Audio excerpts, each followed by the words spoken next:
الحمد لله رب العالمين الرحمن الرحيم مالك يوم الدين إياك نعبد وإياك نستعين اهدنا الصراط المستقيم صراط الذين أنعمت عليهم غير المغضوب عليهم ولا الضالين. بسم الله الرحمن الرحيم الحمد لله رب العالمين نحمده ونستعينه ونستهديه ونستغفره ونتوب إليه ونعوذ بالله من شرور أنفسنا ومن سيئات أعمالنا من يهده الله فلا مضل له ومن يضلل فلا هادي له أشهد أن لا إله إلا الله وأشهد أن سيدنا محمدا عبده ورسوله اللهم صل وسلم وزد وبارك على سيدنا ومولانا محمد وعلى آله وصحبه ومن تبعهم بإحسان إلى يوم الدين. رب اشرح لنا صدورنا ويسر لنا أمورنا واحلل عقدة من ألسنتنا يفقهوا أقوالنا اللهم أخرجنا من ظلمات الوهم وأكرمنا بنور الفهم وافتح علينا بمعرفة العلم وسهل أخلاقنا بالحلم واجعلنا ممن يستمعون القول فيتبعون أحسنه آمين يا رب العالمين. Alhamdulillah, syukur kita panjatkan kepada Allah Subhanahu wa taala kerana dengan limpah kurnianya, kerana dengan hidayah dan taufik yang diberikan oleh Allah Subhanahu wa taala, kita dapat berhimpun sekali lagi di rumah Allah di Madrasah Ahmadiyah Pondok Bunuh Payung untuk kita bersama-sama menyambung pengajian kita dalam kitab Al-Kharidah Al-Bahiyah karangan Al-Imam Ahmad Ibn Muhammad Ad-Dardir rahmatullah alaih yang wafat pada tahun 1201 Hijrah. Kita masih lagi dalam membicarakan berkaitan dengan sifat salbiyah Allah Subhanahu wa taala di penghujung perbahasan berkaitan dengan sifat salbiyah. Dan kita sebutkan sebelum ini bahawasanya Allah Subhanahu wa taala ini mempunyai banyak sifat-sifat yang tidak terhitung banyaknya sifat bagi Allah Subhanahu wa taala. Kemudian para ulama antaranya Al-Imam Abul Hasan Al-Ash'ari menyusun kembali sifat-sifat yang banyak itu supaya diringkaskan kepada ummahatus sifat, kepada sifat-sifat yang utama, supaya apabila kita mempelajari sifat-sifat yang utama itu sudah mencukupi untuk kita mempelajari sifat-sifat yang lain untuk peringkat asas. Jadi jadilah sifat 13 zaman Al-Imam Abul Hasan Al-Ash'ari. Kemudian para ulama yang mengikut jalan Al-Imam Abul Hasan Al-Ash'ari yang dinamakan a'imah atau ulama-ulama yang bermazhab Asy'ariyah yang mengikut jalan susunan akidah yang disusun oleh Al-Imam Abul Hasan Al-Ash'ari, antaranya Al-Imam As-Sanusi rahmatullah alaih menambah lagi 7 sifat, maka menjadi 20 sifat. Dalam 20 sifat itu ada 4 pembahagian. Yang pertama sifat nafsiyah. Sifat nafsiyah iaitu sifat wujud yang hanya boleh difahami sifat wujud itu dengan nafsuz zat. Dengan zat Allah Subhanahu wa taala itu kita dapat memahami sifat wujud Allah Subhanahu wa taala.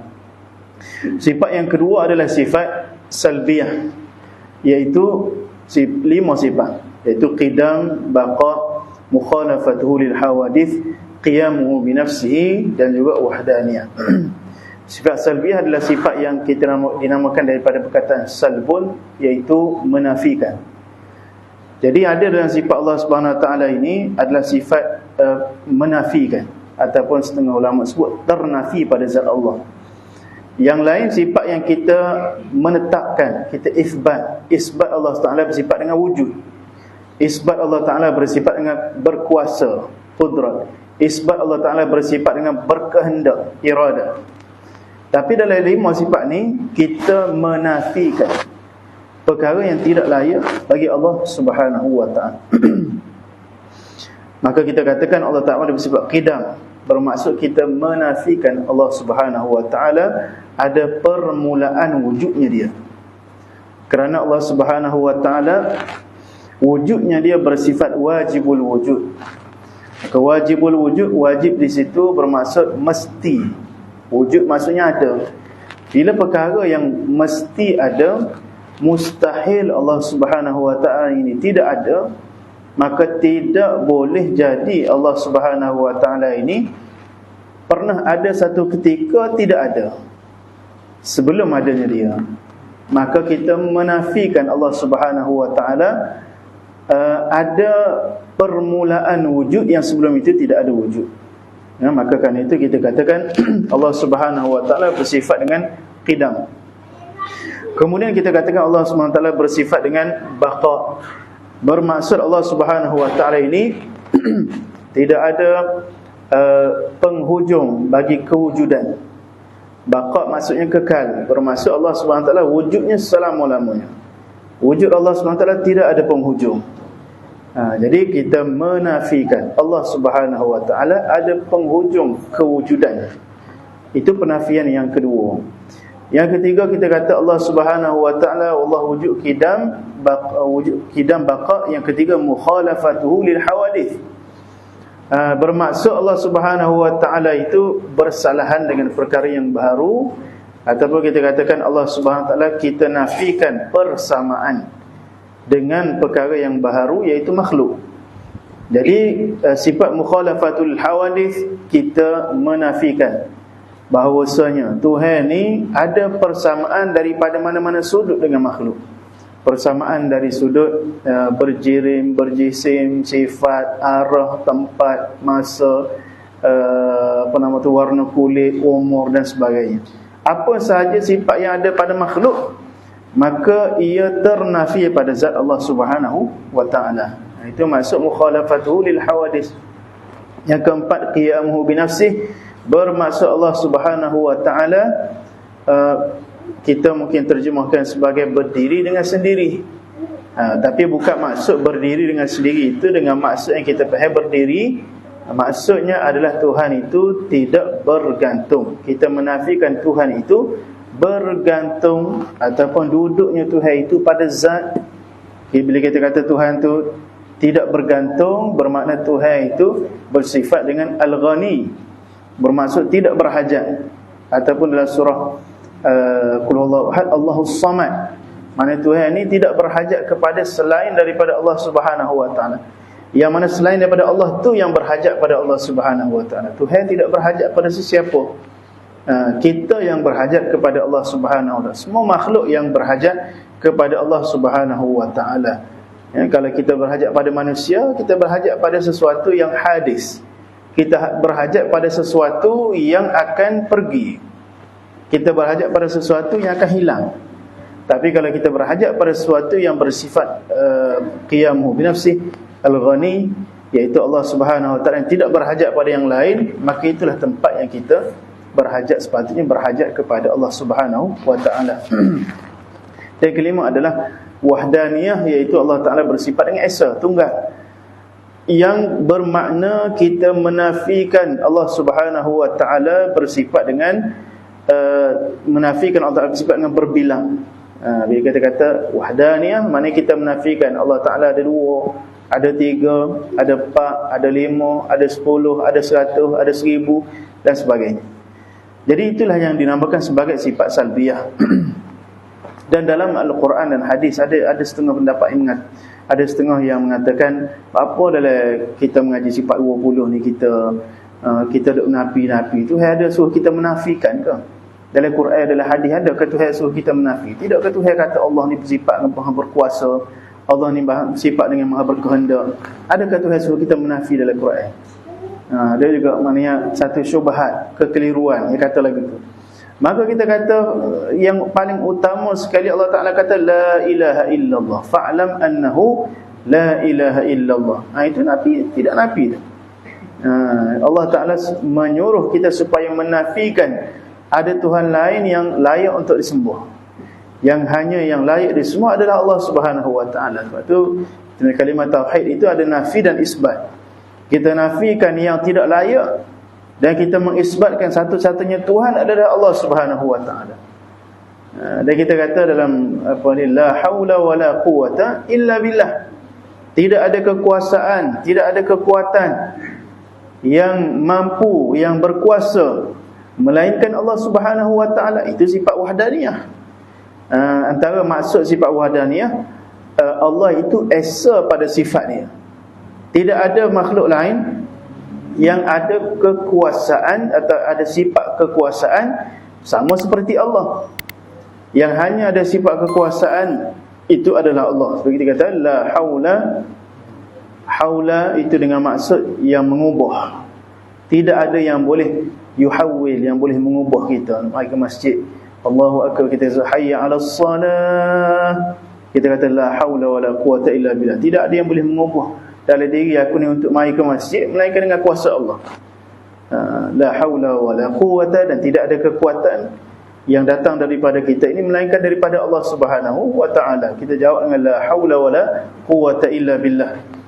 Maka kita katakan dalam Al-Quran, dalam hadis banyak dalam surah Qul Huwallah sendiri, lam yalid wa lam yulad. Lam dengan maksud tidak beranak dan tidak diperanakkan.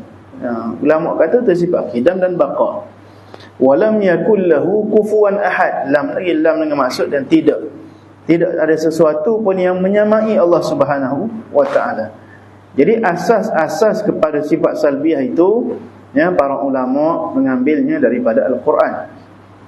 Para ulama mengambilnya daripada Al-Quran dan hadis-hadis Nabi sallallahu alaihi wasallam. Jadi bukan kita kata kita mengaji sifat 20 bermakna kita ada setengah kata mengaji sifat 20 mengaji pasapah.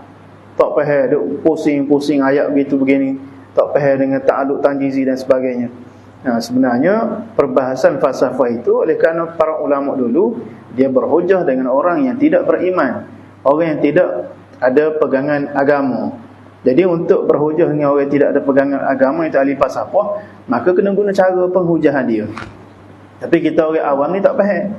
Jadi kita fahamlah cara qadah kita boleh faham. Jadi bukan kerana ilmu sifat 20 ni diambil daripada falsafah. Ilmu sifat 20 diambil daripada Al-Quran. Cuma cara dalam kitab tu kadang-kadang payah. Kenapa? Kerana cara penghujahan itu untuk melawai orang yang tidak bertuhan. Baik, jadi dalam kitab ni disebut lau lam yakun muttasifan biha lazim huduthuhu wa huwa muhalun fastaqim li'annahu yufdi ila at-tasalsuli wad-dawri wa huwa al-mustahilul munjali. Qala al-musannif rahimahullah wa nafa'ana bi'ulumihi fid darin amin. Lau lam yakun muttasifan biha lazim bermaksud jikalau Allah tidak bersifat dengannya, iaitu dengan sifat salbiah, pastilah baharunya akan melazimi, sedangkan ia iaitu melazimi sifat yang baharu adalah mustahil bagi Allah, maka tetaplah teguh. Jadi dia kata kalaulah Allah Subhanahu wa taala tidak bersifat dengan semua sifat-sifat salbiah yang kita sebutkan tadi, qidam, baqa, mukhalafatul hawadis, qiyamu bi nafsi wa daniyah, maka pastilah Tuhan itu bersifat dengan baharu. Kerana kalau kita kata Tuhan itu tidak bersifat dengan qidam, iaitu tiada permulaan kewujudan, maka sesuatu yang tiada permulaan kewujudan, maka dia bersifat dengan baharu wujud. Baharu wujud kita namakan sebagai hadis, iaitu baharu. Seperti mana makhluk. Makhluk ni baharu wujud. Kerana apa? Sebelum dia wujud, dia tak ada. Jadi kalau kita kata Tuhan ni tidak bersifat dengan qidam, maka Tuhan sama dengan makhluk, iaitu bersifat dengan hadis. Sama juga kalau kita kata Tuhan ni tidak bersifat dengan baqa. Baqa bermaksud Tuhan itu bersifat dengan kekal. Kalau Tuhan tidak bersifat dengan baqa, bermakna Tuhan itu akan binasa, iaitu fana, akan binasa. Maka kalau sesuatu itu binasa, maka sifat dia sama seperti makhluk. Maka dia bersifat dengan hadis, baharu juga. Qidam, baqa, mukhalafatul hawadis. Kalau Tuhan tidak bersifat bersalahan dengan yang baharu ataupun tidak bersifat berbeza, tidak sama dengan yang baharu, maknanya Tuhan ini sama dengan yang baharu. Bila sama dengan yang baharu, maka dia pun baharu juga. Maka dia bersifat dengan hadis. Hadis ni benda baharu, ataupun kita kata makhluk. Bila kita kata Tuhan ni ada tangan, ada kaki, ada mata, ada telinga seperti kita, maka itu manusia lah juga, itu makhluk lah juga. Tuhan ni apa nama tu boleh duduk atas kursi ke, setengah kata Tuhan duduk atas aras tu supaya orang duduk atas kursi. Itu seolah-olah menyamakan Tuhan dengan makhluk. Jadi kalau kita kata Tuhan ni tidak berbeza dengan makhluk, maka Tuhan itu sama dengan makhluk. qiyamu bi nafsi wa daniyah. Kalau kita kata Tuhan itu tidak esa, maka Tuhan itu berbilang, maka sama dengan makhluk. Maka perkara itu adalah perkara yang muhal, mustahil bagi Allah Subhanahu wa taala bersifat dengan sifat-sifat yang demikian. Ya, kerana sifat hudus ataupun baharu itu li'annahu yufdi ila tasalsuli wad-dawri wa huwal mustahilul munjali. Kemustahilan sifat baharu bagi Allah kerana ia akan membawa kepada tasalsul dan daur, sedangkan ia adalah perkara yang mustahil lagi nyata.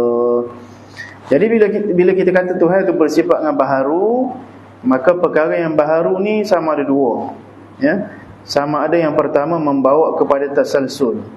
Tasalsul tu maksudnya apa? Tasalsul tu maknanya berturutan perkara-perkara baharu hingga tidak ada penghujung. Bermakna kita ni manusia, kita ni dibuat oleh Tuhan. Yang kita kata Tuhan itu bersifat dengan baharu. Benda yang baharu ni kena ada yang menjadikan dia baharu. Atau benda yang baru ada ni kena ada yang menjadikan dia. Kita kata Tuhan yang menjadikan kita Tuhan A, yang menjadikan dia sebelum tu Tuhan B. Kita kata pula Tuhan B itu bersifat dengan baharu juga, maka baharu ni mesti ada yang membaharukan dia. Maka ada Tuhan C, ada Tuhan D, ada Tuhan E, maknanya tidak ada penghujung. Bila kita kata Tuhan ni bersifat dengan baharu, baharu ni makhluk, makhluk ni mesti ada jadi. Maka tidak ada penghujung lah siapa yang menjadikan manusia ni, maka perkara itu mustahil, ya, mustahil. Kenapa? Kerana tidak mungkin, tidak ada akhir sekali yang menjadikan. Ya, para ulama kata seolah-olah kita kata air dengan telur mana dulu? Air dengan telur mana mari dulu? Air ke telur? Air ke telur? Air ni daripada telur, telur daripada air, air telur. Apa ni, air pula daripada telur, telur pula air yang telur. Jadi mana satu mari dulu? Air ke telur? Jadi jawapan dia yang menjadikan air ataupun telur ni Allah. Bila kita berhenti dengan Allah tu, tentu dah yang tu menjadikan dia. Tapi kalau kita kata yang menjadikan air tu telur, yang menjadikan telur tu air, jadikan air tu telur, jadikan telur tu air, tidak berpenghujung. Jadi tidak berpenghujung. Kalau satu teori tu kata memang tak ada penghujung lah, kalau memang begitu. Itulah namanya tasalsul. Tasalsul bermakna apa kita kata tadi, rantaian perkara-perkara makhluk ni yang menjadi, kita kata akhir sekali tak ada semuanya makhluk. Itulah yang dibawa dalam, kita kata, teori-teori yang cuba dibawa oleh orang barat sekarang ni. Ya, dia kata manusia ni berasal daripada berevolusi. Manusia, kita kata Homo sapien, asalnya daripada sapien ke apa nama beruk tu. Beruk tu pula ada setengah kata asalnya daripada ikan. Ikan tu pula asalnya berasal daripada sel-sel. Sel-sel tu pula berasal. Sekali tak main gitu, tak berpenghujung. Pasal apa yang menjadikan sel tu asalnya? Tidak ada penghujung. Kita kata manusia ni asal daripada gotu, asal daripada goni, asal daripada gotu. Sedangkan dalam Islam kita belajar bahawasanya manusia ini berasal daripada Adam. Nabi kata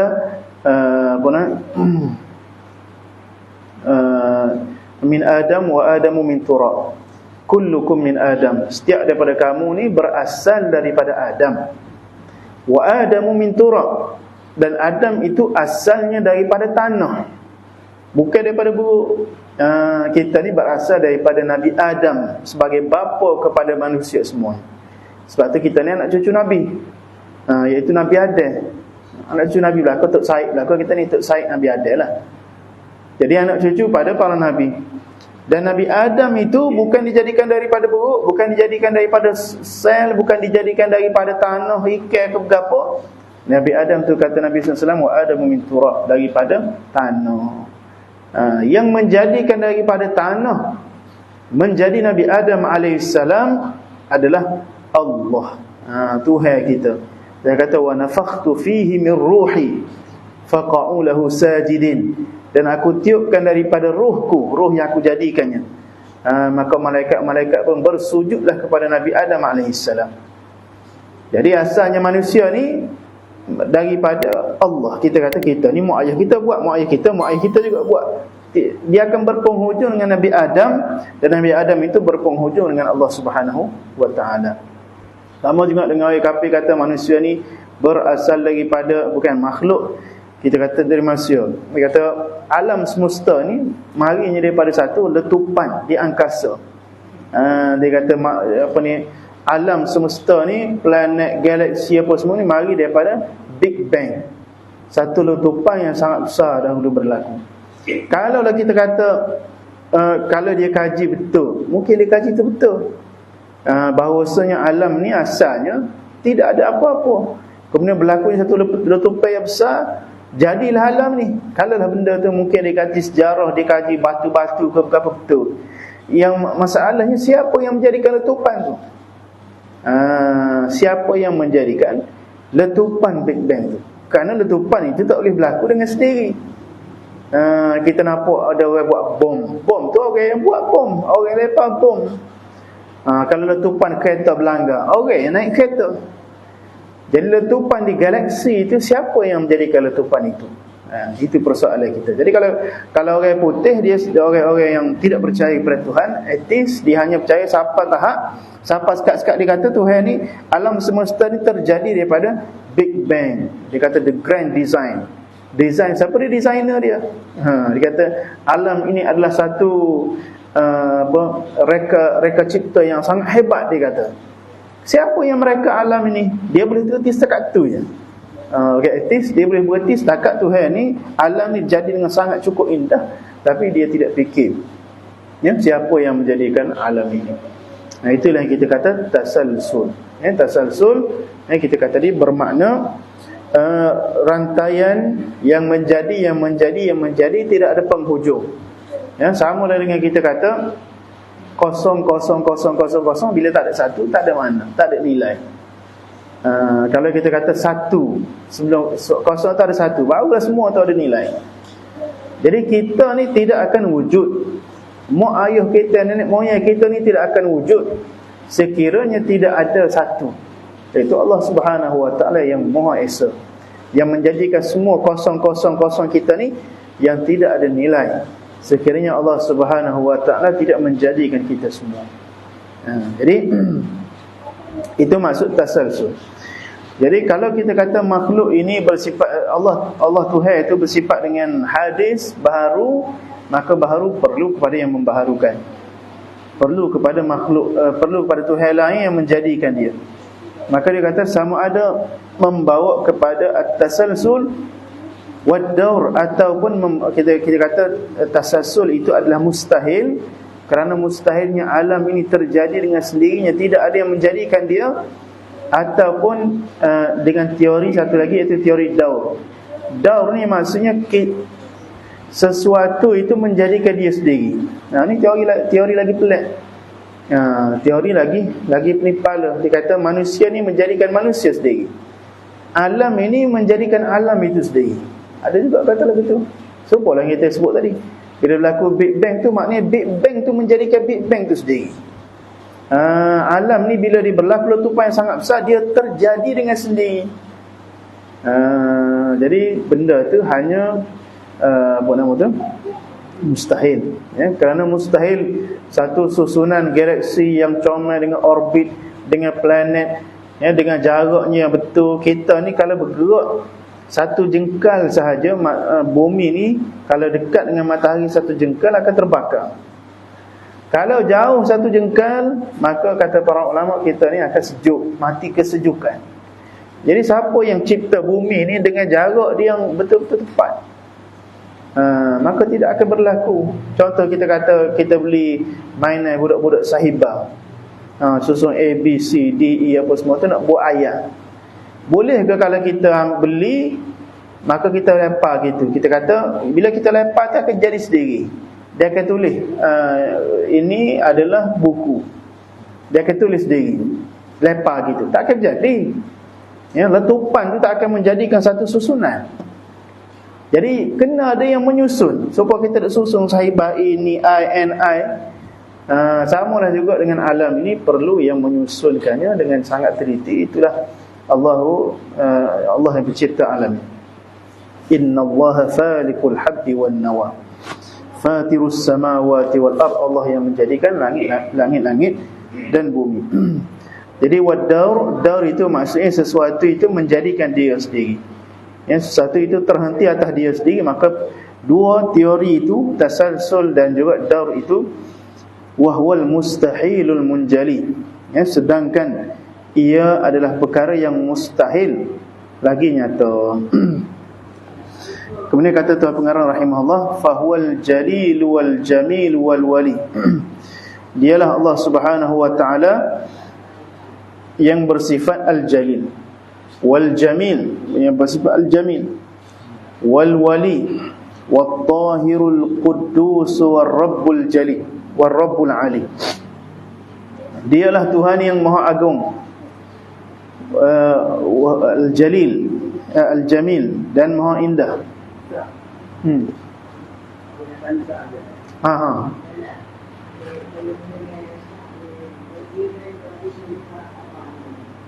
Tak apa nak dengar.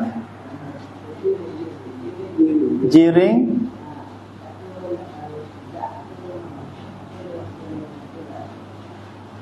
kena pergi dekat sikit rasa kita.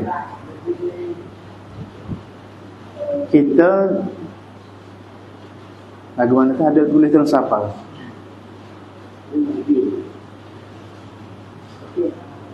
Nah, zat tu jiring jising ke gitu.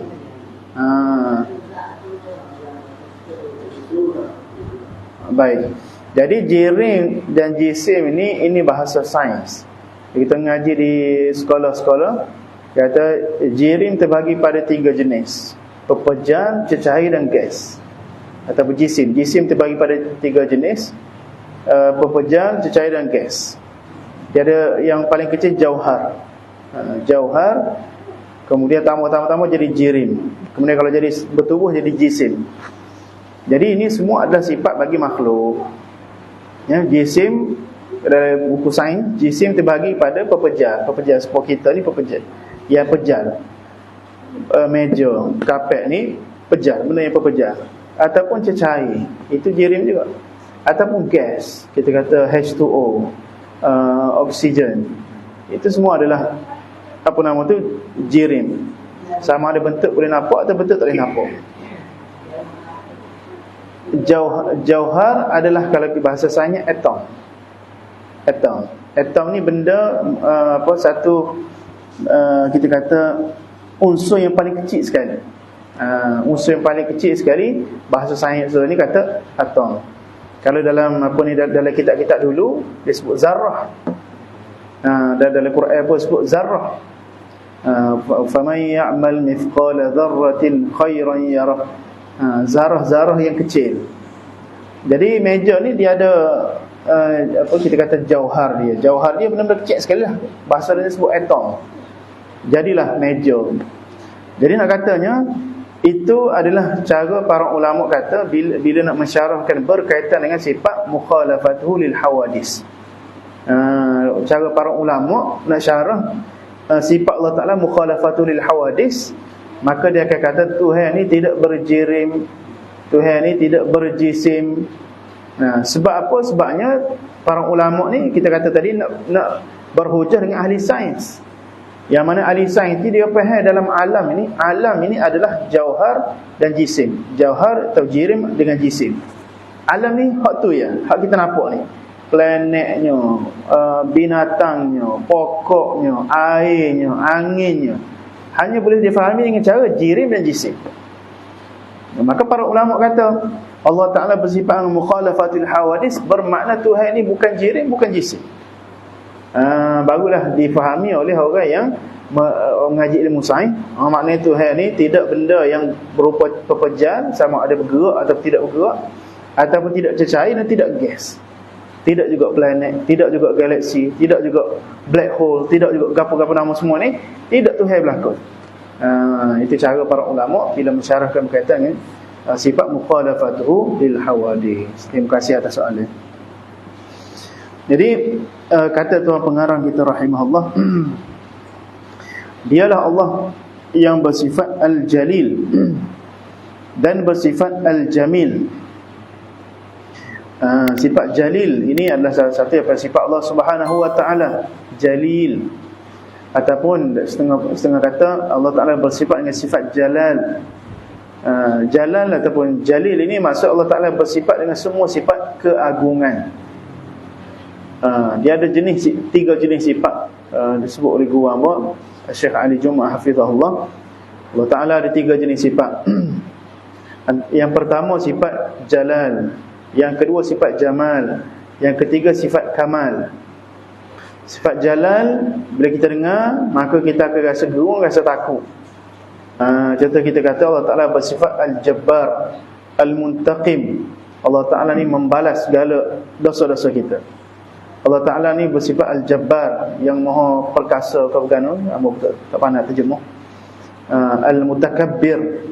Jadi sifat tu bila kita dengar maka kita akan gerun dan takut kepada Allah Subhanahu wa Ta'ala.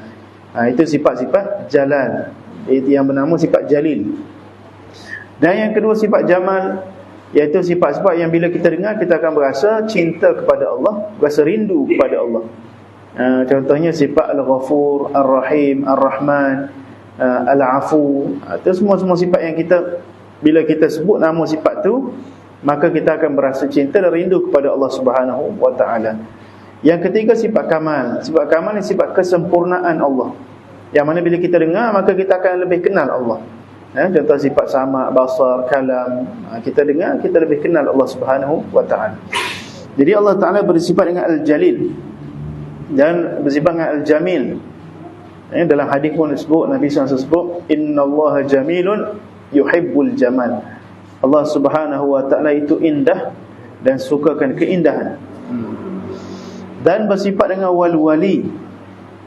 Allah Ta'ala bersifat dengan wali. Wali ni kalau tengok terjemahan sini, maha pentadbir. Wali ni kita biasa sebut wali nikah. Kita kata wali nikah maknanya penjaga dia lah. Penjaga dia. Wali maksud dia penjaga. Atau kita sebut tok wali. Tok wali tu maksudnya orang yang menjaga hubungan dia dengan Allah. Dan itu sifat wali bagi makhluk. Wali juga kita sebut bagi Allah. Sifat Allah SWT wali, bermaksud Allah Subhanahu wa Ta'ala penjaga kita. Allah Ta'ala pemilik kita, Allah Ta'ala penjaga kita, Allah Ta'ala pembantu kita. Dalam Quran sebut Allahu waliyul ladina amanu. Allah itu penjaga kepada orang-orang yang beriman.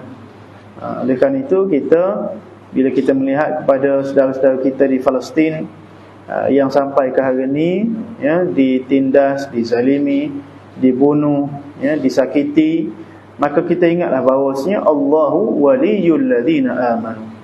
Dalam ayat lain sebut innallaha yudafi'u 'anil ladina amanu. Allah Ta'ala akan mempertahankan orang-orang yang beriman. Walaupun kita rasa susah tengok, kita berdoalah. Sebenarnya yang paling kita takut diri kita sendiri.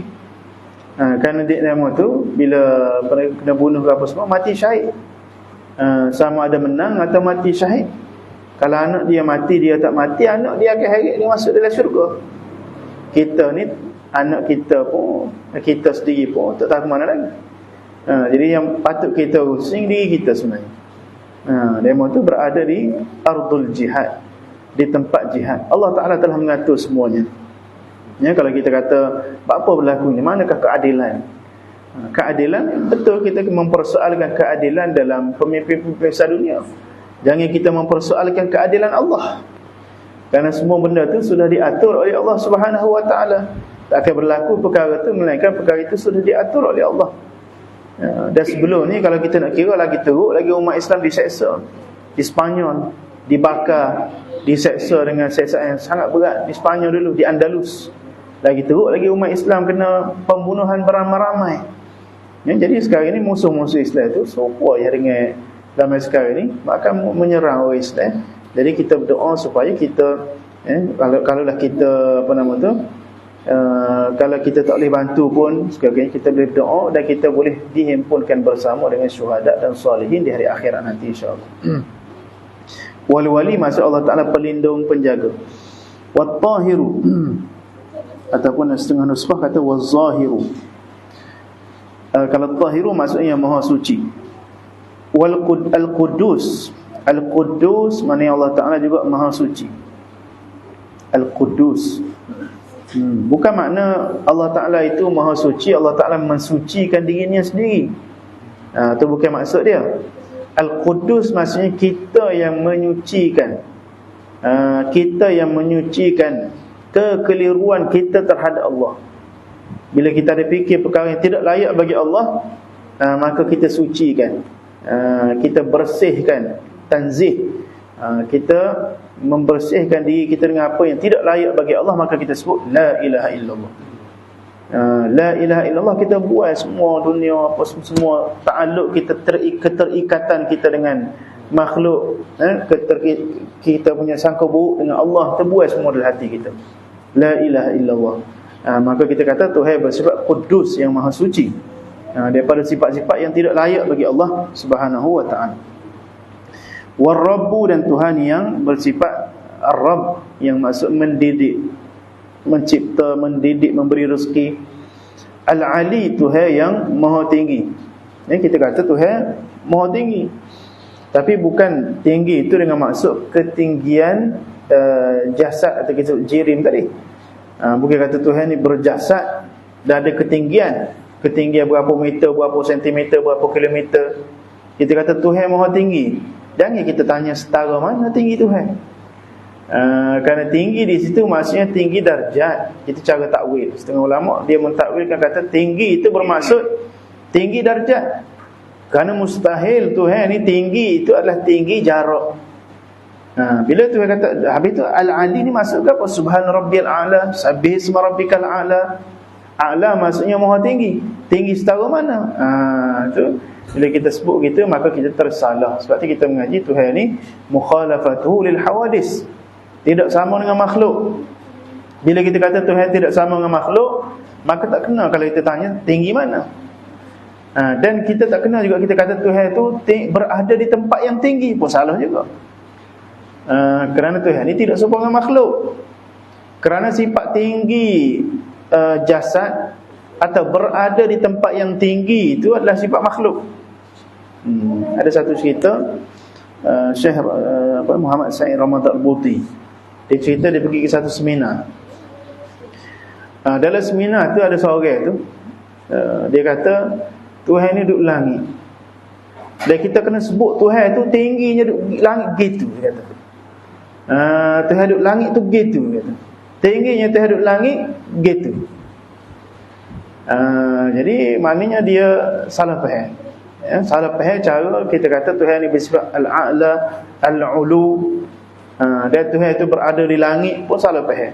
Makna dia kata duduk langit tu duduk seperti dengan kita kata angkasawan yang naik ke langit ke, atau planet yang duduk di langit ke. Tapi dia kata Tuhan duduk langit gitu.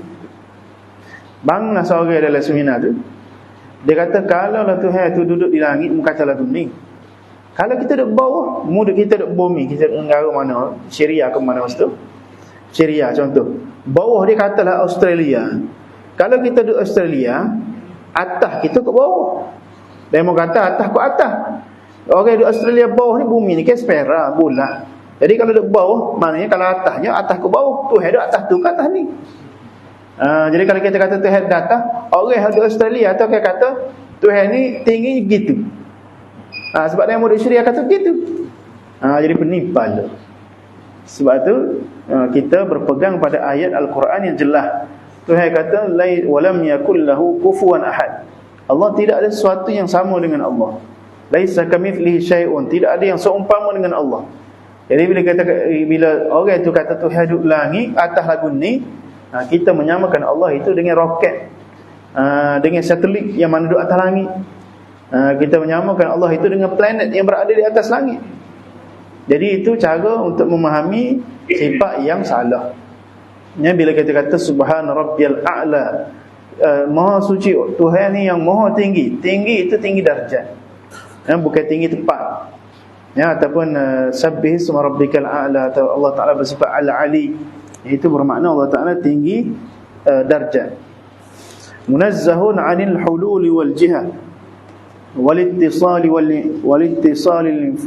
wal infisali was safa. Dialah Allah, iaitu Tuhan yang dijauhkan sama sekali ataupun suci daripada bercirikan dengan bertempat. Jadi Tuhan ini tidak bertempat. Arah, Tuhan ini tidak berarah. Percantuman, Tuhan ini tidak bercantum. Perceraian, dia tidak bercerai. Dan kebodohan, Tuhan itu tidak bodoh. Jadi Allah Subhanahu wa ta'ala itu tidak bertempat seperti yang kita sebutkan tadi. Allah tidak ada di mana-mana tempat. Jadi orang tanya pula, kalau Tuhan ini tidak berada dalam alam, mesti Tuhan duduk di luar alam. Dah kalau kita kata alam ni kan luas, galaksi apa semua. Kalau Tuhan itu tak duduk dalam alam, boleh ke kita kata Tuhan duduk luar alam? Tak boleh juga. Kerana luar dan dalam itu ada sifat makhluk. Kerana Tuhan ni sebelum ada alam itu, Tuhan itu telah ada. Sebelum Allah Subhanahu Wa Taala menciptakan alam yang sangat luas ini, Tuhan itu sudah ada tanpa adanya alam. Jadi Tuhan itu tidak berada di dalam alam, tidak disifatkan dengan dalam alam, dan tidak disifatkan dengan luar alam. Lagi-lagilah Tuhan itu tidak bersifat dengan di langit, di bumi, di sisi bersama dengan kita. Tuhan itu tidak disifatkan duduknya dia di tempat-tempat yang tertentu. Sama juga kita tidak boleh menyifatkan Tuhan ini ada arah. Kita kata Tuhan duduk bawah, duduk kanan, kiri, atas, bawah, apa lagi depan, belakang. Tidak boleh. Kenapa? Kerana bersifat dengan ada arah itu adalah sifat bagi makhluk. Jadi mana-mana sahaja ayat Al-Quran yang menyebutkan tentang perkara itu, maka kita serahkan maknanya kepada Allah. Contoh Tuhan kata, wa huwa ma'akum aina ma kuntum. Allah bersama dengan kamu di mana sahaja kamu berada. Lepas tu hidup mana bersama kita? Di mana sahaja kita berada. Saya duduk sini, Tuhan-Tuhan di situ. Lepas tu hidup mana? Duduk dengan orang di apa nama tu, Pondok Payung ni ke? Duduk dengan orang di apa nama, Tanah Merah ke? Duduk mana? Jadi tidak boleh untuk kita fahami ayat-ayat itu dengan cara yang zahir. Kerana kalau kita faham dengan cara yang zahir, maka akan berlaku kekeliruan. Sama dengan tadilah Tuhan ada atas ke, bawah ni ke, duduk sana ke, sini ke. Ayat Quran ni, wa huwal ladzi fis samai ilahun wa fil ardi ilahun. Ada juga ayat Quran. Dialah Allah yang berada di langit dan juga berada di bumi.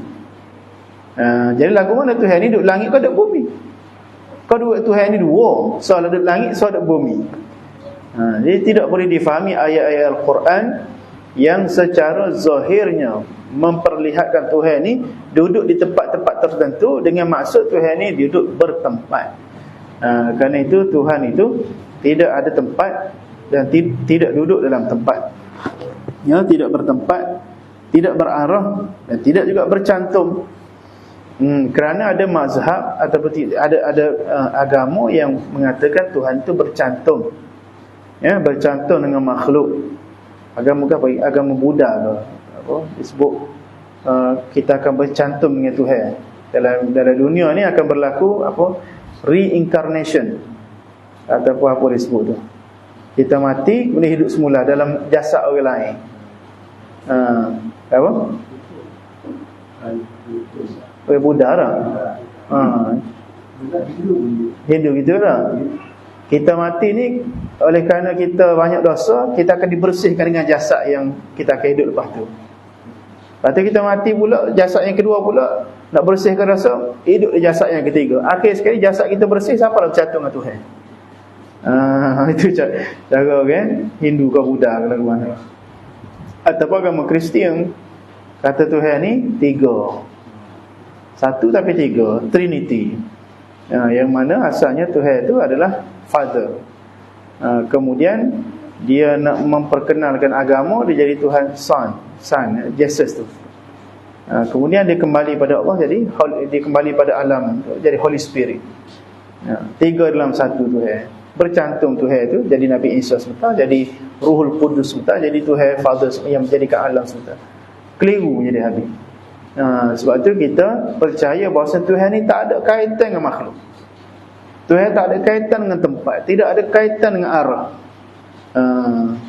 Jadi Tuhan ni, kata Al-Imam Ibn Atha'illah As-Sakandari, dia kata Tuhan ni ada tanpa dapat dilihat. Dia semakin kita yakin, maka semakin kita bertambah cinta. Itulah makna kita beriman dengan perkara ghaib. Kalau kita kata Tuhan duduk atas langit, tidak ghaib dah tu. Kerana kita boleh naik atas langit tengok Tuhan. Sebab tu dalam Al-Quran Allah Subhanahu Wa Taala banyak menyebutkan tentang golongan-golongan yang dia nak Tuhan itu boleh nampak, baru percaya. Sebab apa? Sebab zaman kita ni ada juga golongan-golongan, iaitu saintis, yang mana selagi mana tak nampak Tuhan, dia tak percaya pada Tuhan. Etis, dia tak nampak Tuhan, tak percaya pada Tuhan. Sama dengan akidah Yahudi. Wa idh qultum ya Musa lan nu'mina laka hatta narallaha jahra. Kami tidak akan beriman kepada kamu hai Nabi Musa, melainkan kami nampak Tuhan itu depan mata. Itu akidah Yahudi, yang mana tidak akan percaya kepada Tuhan melainkan Tuhan itu duduk depan, berjisim, duduk tepat, duduk depan dia. Itu akidah Yahudi. Dan juga akidah Fir'aun. Fir'aun kata apa? Ya Haman ibni li sarhan la'alli ablughal asbabi Musa. Wahai Haman, binakan kepada aku satu menara yang sangat tinggi, kerana aku nak tengok kepada Tuhan Nabi Musa. Wa inni la'adhunnuhu kadhiba, dan aku rasa dia tu menipu. Jadi Fir'aun pun kita juga sikap dia nak, mana Tuhan ni bagi dia ada tempat duduk atas langit. Jadi orang yang kata Tuhan ni duduk atas langit sama seperti Fir'aun, sama seperti Yahudi, yang mana nak tengok Tuhan ni depan mata, atau nak tengok Tuhan ni bertempat, barulah dia yakin. Sedangkan kita dalam agama kita, alladzina yu'minuna bil ghaib, sifat-sifat orang bertakwa adalah orang yang beriman kepada perkara ghaib. Apa maksud perkara ghaib? Perkara yang tidak dapat dicapai oleh panca indera manusia. Tidak boleh dilihat dengan teropong, dengan teleskop, dengan mikroskop, tak boleh dilihat. Tidak boleh disentuh, tidak boleh didengar. Tapi kita beriman kepada Allah bukan dengan kita melihat. Kita beriman kepada Allah dengan kita melihat tanda-tanda kebesaran Allah pada alam ini. Tanda-tanda kebesaran Allah itulah yang akan memberi faham kita kepada sifat-sifat Allah. Sifat Allah wujud, qidam, baqa, mukhalafatul hawadis, qiyamul nasih, qudrah, iradat, kita akan faham dengan kita melihat kepada makhluk-makhluk Allah. Kerana semua perkara yang berlaku di sekeliling kita ni semua berlaku dengan kudrat Allah, pilihan Allah, tidak berlaku dengan kebetulan. Ya, tidak ada benda yang berlaku dalam dunia secara kebetulan. Kita sebut ya kebetulannya. Ya, tapi semua benda tu sudah diatur dengan baik oleh Allah Subhanahu Wa Taala, dan kita berjalan mengikut perkiraan kudrat, qada dan qadar Allah Subhanahu Wa Taala. Jadi Allah Subhanahu Wa Taala munazzahun 'anil hulul wal jihad. Sucinya Allah daripada bergabung dengan manusia, bergabung dengan makhluk. Wal jihad, Allah Taala suci daripada ada arah. Wal ittisal, bercantum. Al infisal, bercerai. Was safah, dan Tuhan ini suci daripada sifat bodoh, kerana Tuhan itu bersifat dengan hakim, maha bijaksana. Al-alim, maha mengetahui. Baik, jadi sekadar itu dulu. Yang akan datang kita akan sambung sifat-sifat ma'ani bagi Allah Subhanahu Wa Taala, iaitu ilmu, iradat dan sebagainya, kudrat, iradat, ilmu hayat, sama' basar. InsyaAllah kita akan sambung pada minggu hadapan. Wallahu Subhanahu Wa Taala a'la wa alam. Sallallahu alaihi wasallam Muhammad wa ala alihi wa sahbihi baraka wasallam. Alhamdulillahi rabbil alamin. Bismillahirrahmanirrahim. Alhamdulillahi rabbil alamin, wassalatu wassalamu ala sayyidina Muhammad wa ala alihi wa sahbihi ajma'in. Allahumma anfa'na bima 'allamtana wa 'allimna alladhi yanfa'una wa zidna 'ilman. Allahumma faqihna wa faqih ahlana wa qarabatina fi dinina. Wa sallallahu ala sayyidina maulana Muhammadin wa ala alihi wa sahbihi baraka wasallam. Walhamdulillahi rabbil alamin.